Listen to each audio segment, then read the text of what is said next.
Ladies and gentlemen, welcome to Room A7. And I'm Sir Pepi, and joining me today, Zoe and Amanda Fajou.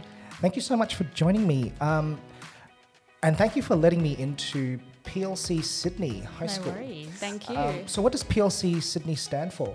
Presbyterian Ladies College. Great. And tell me about the school. What's it like?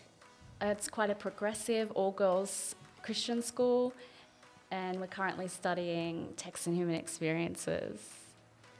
We both have Year 12 sound class at the moment, so shout out to those girls. And yeah, they've been great, and we love A7, and often bring that into our classroom as well. So thank you for having us. No worries. Thank you. So Zoe, what was it about Billy Elliot that drew you to make a presentation at the English Teachers Association conference? I just love this film. I'm borderline obsessed with it.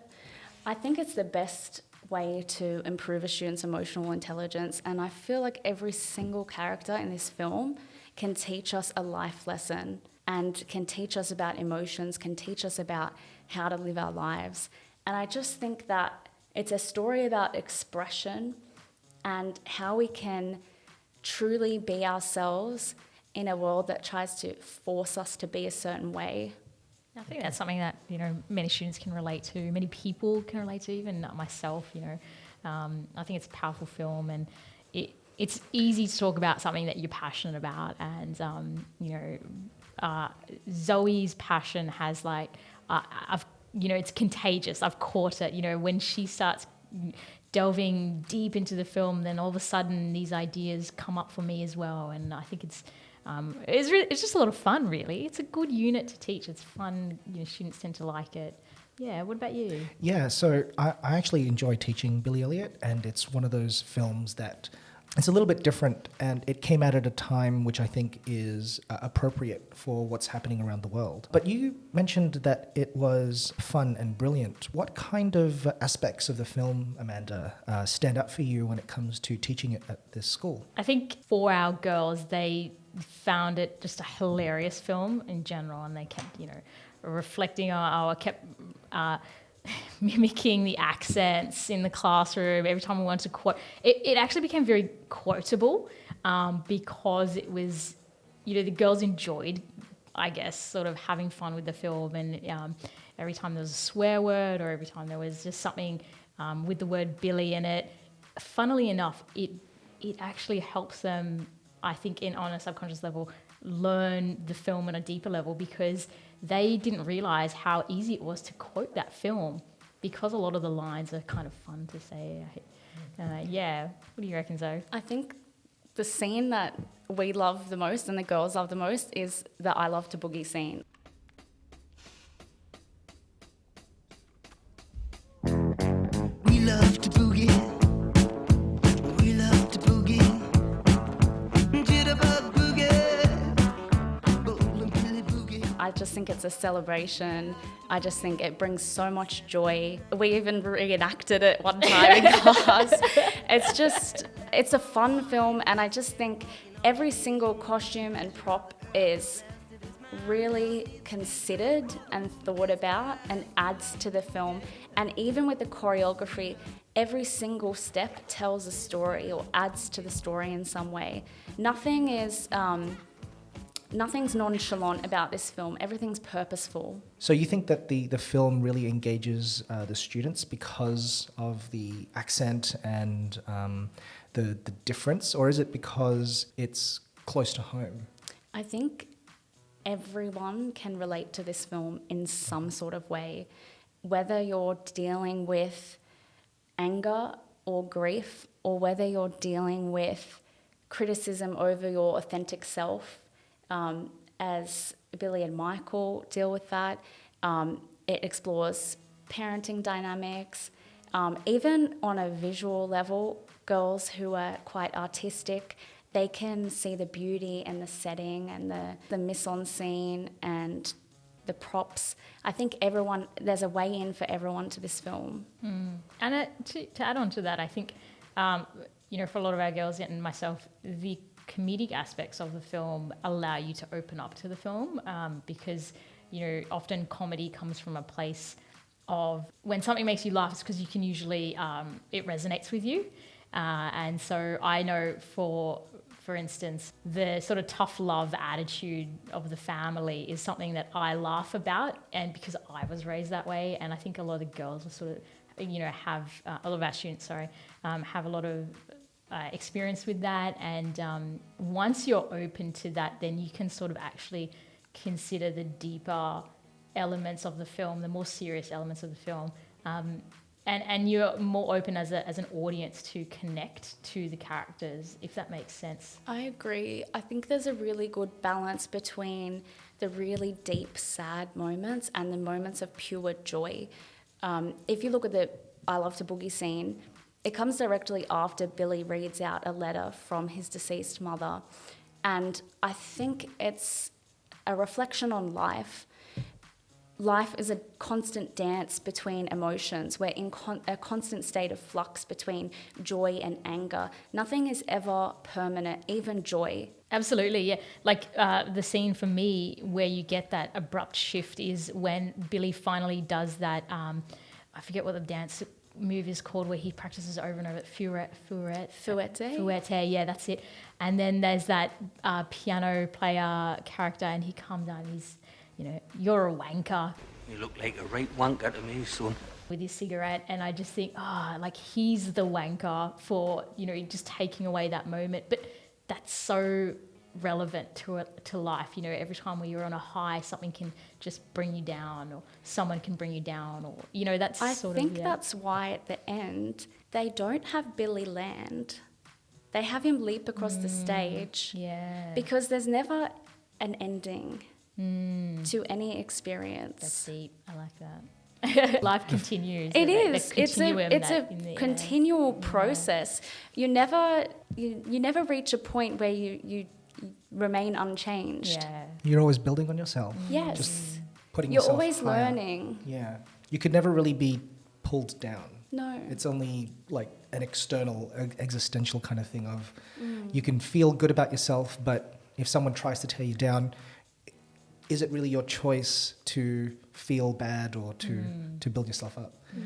So even though that the students can probably identify with the characters and probably have similar backgrounds of like that tough love and hard families, how did the students identify with Thatcher era Britain?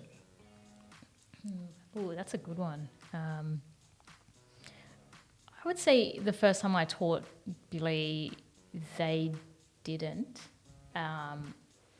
really connect with the Thatcher concept until because we teach at an all-girls school, and once we started engaging with sort of feminist aspects and, sort of drawing on the female characters, I felt that's when they started to really understand the contextual era and the significance of gender in the film. What about you, Zoe? What do you reckon? I think that Thatcher era England obviously was a very chaotic time. But if you look at today's society, we live in a very complex world, and we do live in a very chaotic world. And I think even though they're not living at that time, they can still resonate with those feelings of being different, and perhaps they can have a look at how there are characters in the film who are non-conformist, and they can apply it to their lives today, because we're not at a point where we're completely free from gender performance or expectations about gender. That is still an ongoing struggle for many people.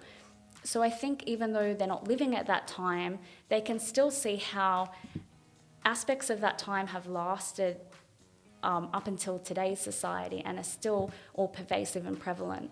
And just to add on to that, like coming back to Thatcher herself as the Iron Lady, that very, like once we started analysing, because we had to sort of, delve into the context for the students and talk about her as a person, her as a leader, how she's perceived as quite masculine by the media, and how that actually plays into the more complex ideas of gender, and what that context actually mirrors, or how the film mirrors that context about gender.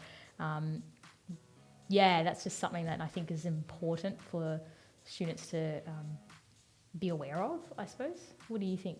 Yeah, well, coming from a background where there's a lot of male stereotypes that men have to kind of achieve or even live up to or accept, I think that even someone who, like Thatcher, who is considered to be masculine, my thought is, do women who are in power or women who have status, for example, like Miss Wilkinson, for example, do they have to present themselves as feminine or traditionally masculine or a mixture of both? And is that divide either a doorway, or is that fluid, or is it a gradation?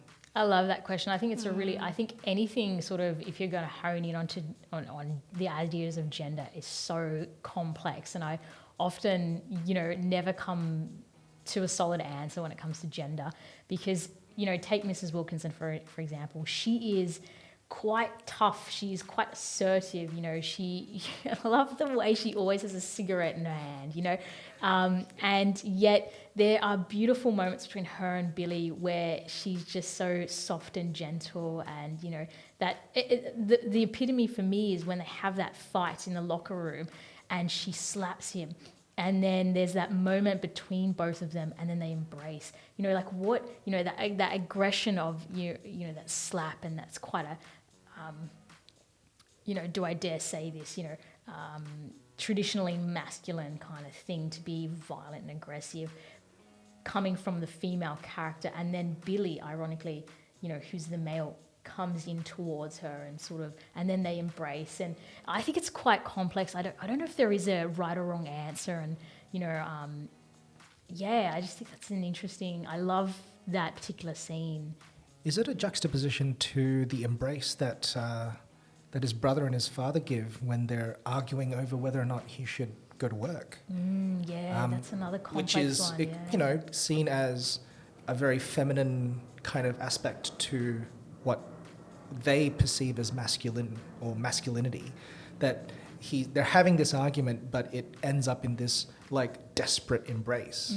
But is that seen as a feminine aspect of their relationship, or is that just something that Dowdry decided to put into the film in contrast to the relationship that Miss Wilkinson has with Billy? I think this is another beautiful question, Pepi. Like, what is it to be feminine? What is it to be masculine? They hug, therefore, they're feminine. No, not really. Like, it's just a common, again, coming back to that rubric, common human experience is just to feel that, they in that scene, they're conflicted. They are, antithetical characters that are, colliding with one another, but also that collision brings them together, and there's that another like paradoxical element of that human emotion. I think it's complicated. I don't know if there is an answer. For me as an audience member, I guess in some ways this might be a progressive idea, but to me, nothing should be considered as feminine or masculine, because I think there's too much fluidity, and why can't the male characters hug in a time of desperation? Makes complete sense to me. Zoe, what do you? Because I think men are very sensitive. And can be very tender and loving in the same way that women can, but they aren't. It's not as socially accepted to be that way. So it takes Billy, who is free to express himself, to bring that out of them. For example, Jackie is quite a blunt father, quite angry. However, he develops in the film, and there's that beautiful moment where Billy and him fall on the grass and they embrace each other, and it's just a very tender moment between father and son. What do you guys think? Yeah, it's a scene that you don't normally see in like mainstream movies, and the movies that tend to have that are usually those like midday movies made in the 80s kind of things. Usually it's, those like almost like Seventh Heaven, those TV series. I don't know if you guys grew up with that, but like moralistic films where Billy Elliot, from my perspective, isn't the most obvious moralistic film out there. It's a story about, a family, and they're dealing with certain issues. But one of the biggest issues that they deal with, moralistically anyway, is whether or not it is appropriate for a young boy to do ballet. But they don't really deal with directly anyway or explicitly all the other subtext that is Yeah. attached to that one question as to whether or not Billy should do ballet.